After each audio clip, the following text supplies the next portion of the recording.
이 배는 평생 바다 위를 달릴 운명이 아니었습니다. 안녕하세요. 세상익기연구소입니다. 2012년 1월 13일 밤 9시 45분 지중해의 잔잔한 물결 위에 둥둥 떠있던 17층짜리 거대한 백색 궁전.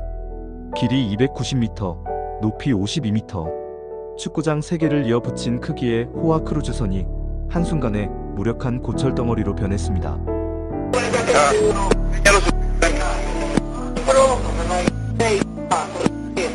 무전기에서 흘러나오는 절망적인 구조 신호, 쏟아지는 비명소리, 기울어진 복도에서 미끄러져 내리는 사람들, 그리고 가장 마지막까지 배에 남아야 할 선장은 이미 구명보트 위에 있었습니다.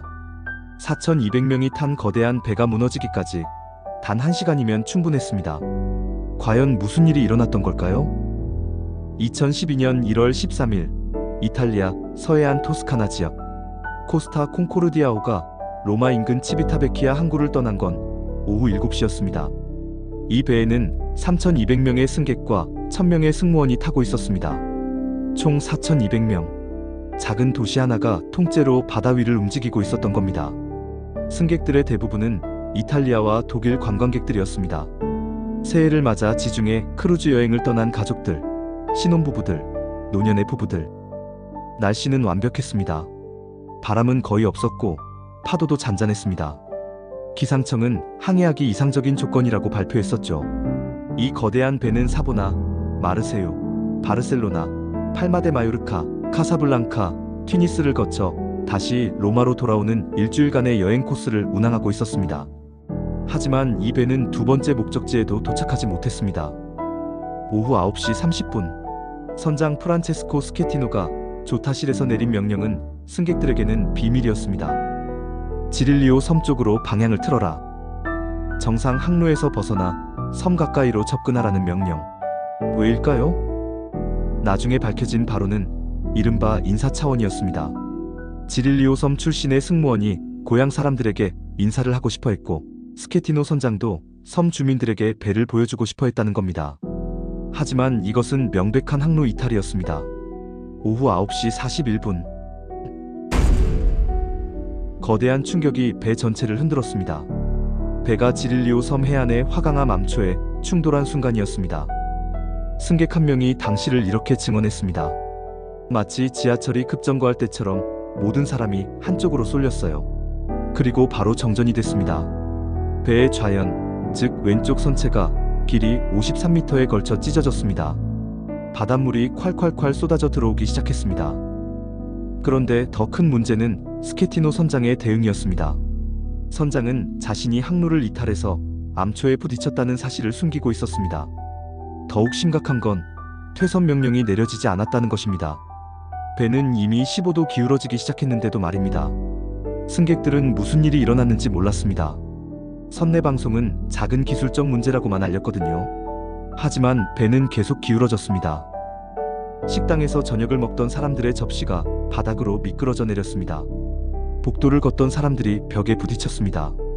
아이들이 울기 시작했습니다. 그제야 승객들은 깨달았습니다. 이건 단순한 기술적 문제가 아니라는 걸 말입니다. 오후 10시 10분, 충돌 29분 후, 마침내 퇴선 명령이 내려졌습니다. 하지만 이미 너무 늦었습니다. 배가 40도 이상 기울어진 상황에서는 구명보트 절반을 사용할 수 없었습니다. 오른쪽 구명보트들은 배 쪽으로 딸려와서 내릴 수 없었거든요. 복도가 완전히 미끄럼틀처럼 변했어요. 사람들이 서 있을 수 없어서 기어서 이동해야 했습니다. 그런데 이때 믿을 수 없는 일이 일어났습니다. 해안경비대와 스케티노 선장 사이의 무전 교신 내용입니다. Sì, buonasera comandante. Senta, io sono De Falco da Livorno, parlo col comandante? Sì, buonasera comandante Di Falco, mi dica il suo nome per favore. Il comandante Schettino, comandante. Schettino? Sì. Ascolti Schettino, ci sono persone intrappolate a bordo, adesso lei va con la sua chaloupe sotto la prua della nave, lato dritto, c'è una biscaggina. Lei sale su quella biscaggina e va a bordo della nave. Va a bordo della nave e mi viene a dire, mi riporta quante persone ci sono. Le è chiaro? Io sto registrando questa comunicazione, comandante Schettino. Allora, comandante, le dico una cosa. Parli a voce alta. Allora, la nave adesso, io sono qua di fronte... Comandante, parli a voce più alta, metta la mano davanti al microfono e parla a voce alta. Chiaro? Con la scialuppa, fallo venire un attimo, fallo venire qua.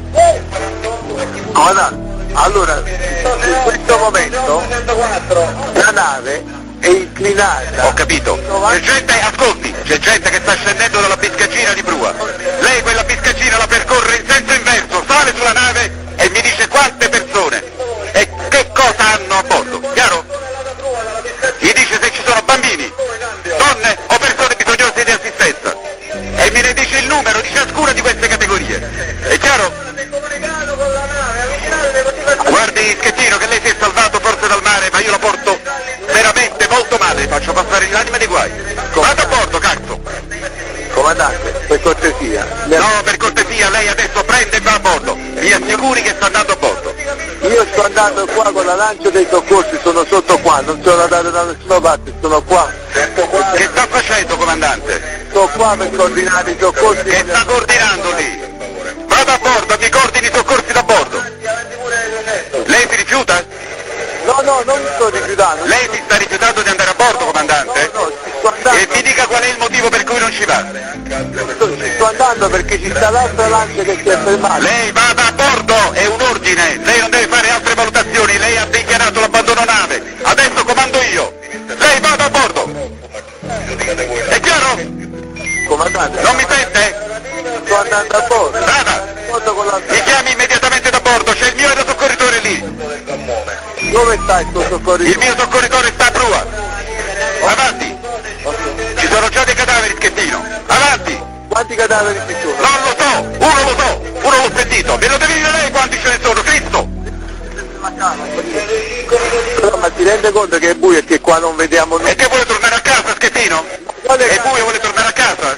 Salga sulla prua della nave tramite la biscaccina e mi dica cosa si può fare, quante persone ci sono e che bisogno hanno. Ora! Comandante, sono il comandante in seconda. Come? Sono assieme al comandante in seconda qui. Salite tutte e due allora. Tutte e due, come si chiama il secondo? Come si chiama il secondo? Dimitri. Dimitri cosa? Dimitri Cristini. Lei e il suo secondo salite a bordo, ora, è chiaro? Cosa? Io voglio salire a bordo, semplicemente che l'altra scialuppa qua, ci sono gli altri soccorritori, si è fermata e si è installata riva.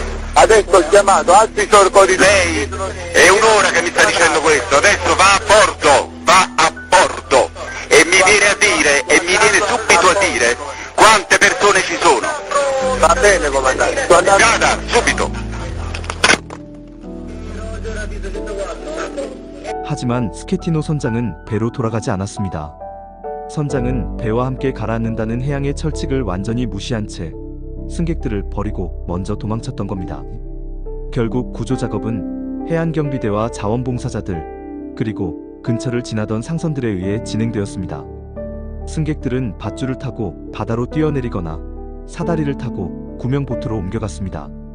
70세가 넘은 할머니들도 밧줄을 타고 내려와야 했습니다. 어둠 속에서 기울어진 배에서 생사를 가르는 탈출이 시작되었습니다. 기적적으로 대부분의 승객들이 구조되었습니다. 하지만 이 참사로 총 32명이 목숨을 잃었습니다. 사망자 중에는 5세 아이부터 95세 할아버지까지 포함되어 있었습니다. 생존자들의 증언은 하나같이 분노로 가득했습니다. 선장이 먼저 도망쳤다는 걸 알았을 때 정말 믿을 수 없었어요. 우리는 배가 침몰한다는 사실도 제대로 알지 못했어요. 만약 선장이 제대로 대응했다면 이런 참사는 없었을 거예요. 이탈리아 당국은 즉시 수사에 착수했습니다. 스케티노 선장에게는 과실치사, 해상법 위반, 직무유기 등의 혐의가 적용되었습니다. 수사 결과 놀라운 사실들이 드러났습니다. 첫째, 스케티노 선장은 사고 당시 술에 취해 있었을 가능성이 높았습니다. 둘째, 그는 여자친구를 조타실에 데리고 와서 멋진 항해 모습을 보여주려고 했다고 추정됩니다. 셋째, 항로 이탈은 계획적이었고 회사의 승인을 받지 않은 독단적 행동이었습니다. 2015년 2월 11일 이탈리아 법원은 프란체스코 스케티노 선장에게 2급 살인죄로 징역 16년을 선고했습니다. 판사는 이렇게 말했습니다. 피고인은 선장으로서의 의무를 완전히 방기했으며 이로 인해 32명의 무고한 생명이 사라졌습니다. 좌초된 코스타 콩코르디아호를 그냥 두면 지중해의 환경재앙이 될 수 있었습니다. 2013년 9월 인류 역사상 가장 복잡하고 거대한 선박 인양 작업이 시작되었습니다. 무게 11만 4천 톤의 거대한 배를 통째로 일으켜 세우는 작업. 36개의 거대한 부력 탱크를 배에 부착하고 케이블과 도르래를 이용해서 아주 천천히 배를 세웠습니다. 작업은 19시간 동안 계속되었습니다. 전 세계가 이 장면을 숨죽여 지켜봤습니다. 마침내 2013년 9월 17일 새벽 코스타 콩코르디아호는 다시 똑바로 서게 되었습니다. 이후 2014년 7월 배는 거대한 부력 탱크를 달고 제노바 항구로 견인되어 갔습니다. 이 해체 작업은 역사상 최대 규모의 선박 해체 작업으로 간주되어 세계의 이목을 집중시켰으며 2017년에 완전히 해체되었습니다. 전체 인양과 해체 비용은 15억 유로, 우리 돈으로 약 2조 원이 들었습니다. 코스타 콩코르디아 사건은 단순한 해양 사고가 아닙니다. 이것은 인간의 오만과 무책임이 낳은 비극입니다. 한 사람의 잘못된 판단이 수천 명의 생명을 위험에 빠뜨렸고 32명의 소중한 목숨을 앗아갔습니다. 바다는 아름답지만 무서운 곳입니다. 한순간의 방심, 한 번의 규칙 위반이 돌이킬 수 없는 재앙을 만들 수 있습니다. 규칙은 지키라고 있는 것이고 책임은 져야 하는 것입니다. 코스타 콩코르디아호는 이제 더 이상 존재하지 않습니다. 하지만 이 사건이 우리에게 남긴 교훈은 영원히 기억되어야 할 것입니다. 바다 위에서 안전보다 중요한 것은 없다는 것을 말입니다.